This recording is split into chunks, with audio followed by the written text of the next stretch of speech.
Ticket counter ভাইদেরকে বলতেছি, আপনাদের লজ্জা শরম করা উচিত রে ভাই।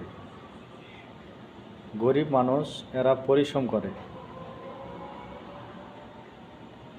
500 টাকার গাড়ির ভাড়া কি 900 টাকা চাস তোরা ভাই? মানুষের তো একটু লজ্জাবোধ করাটা উচিত। প্যারা দিয়ে মানুষের কাছ থেকে টাকা আদায় করাটা, এটা টাকা টিকবে না ভাই।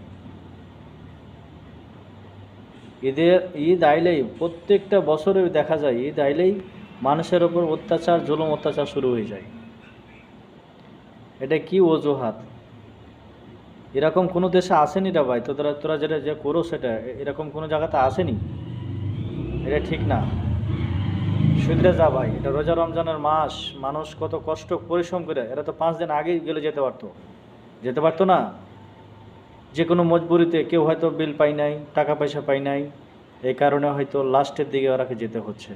তা বলে এই না যে তারাকে গলায় ছুরি দিয়ে টাকা আদায় করে লওয়াটা একদম বেহারামি হচ্ছে। এই টাকাটা 500 টাকার জায়গাতে 900 টাকা কিভাবে গাড়ি ভাড়া চাইস? জায়গা তো ওইটাই, জায়গা তো আর বেশি বাড়তেছে না, তাই না? জায়গা তো ওইটাই। আপনি বলতেছেন টোল ভাড়া নিতেছে আসার সময় তো ফ্রি। তা আসার সময় তো আগেও তো টোল ফেরে ছিল। রাত্রে নিয়ে গেছেন, বইরে নিয়ে গেছেন, আবার কোন সময় সকালবেলা আইসেন কি রাত্রে আইসেন, তখন টোল ফি লাগে নেই। এখন বলতেছেন, অজুহাত দেখাচ্ছেন যে টোল ফি লাগতেছে আমাদের খালি গাড়িতে। তো খালি গাড়ি নিয়ে আসতেছেন কি লেগে?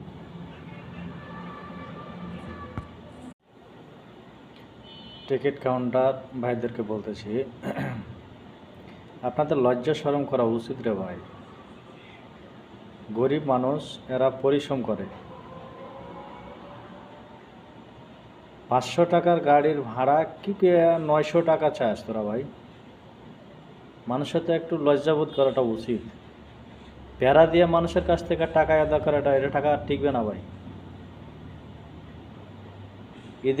ঈদ আইলেই, প্রত্যেকটা বছরে দেখা যায়, ঈদ আইলেই মানুষের ওপর অত্যাচার, জুলুম অত্যাচার শুরু হয়ে যায়। এটা কি অজুহাত? এরকম কোনো দেশে আসেনি রে ভাই। তোরা যেটা যে করো সেটা এরকম কোনো জায়গাতে আসেনি। এটা ঠিক না। শুধরে যা ভাই। এটা রোজা রমজানের মাস, মানুষ কত কষ্ট পরিশ্রম করে, এরা তো 5 দিন আগেই গেলে যেতে পারতো না। যে কোনো মজবুরিতে কেউ হয়তো বিল পাই নাই, টাকা পয়সা পাই নাই, এই কারণে হয়তো লাস্টের দিকে ওরাকে যেতে হচ্ছে। তা বলে এই না যে তারাকে গলায় ছুরি দিয়ে টাকা আদায় করে লওয়াটা একদম বেহারামি হচ্ছে। এই টাকাটা 500 টাকার জায়গাতে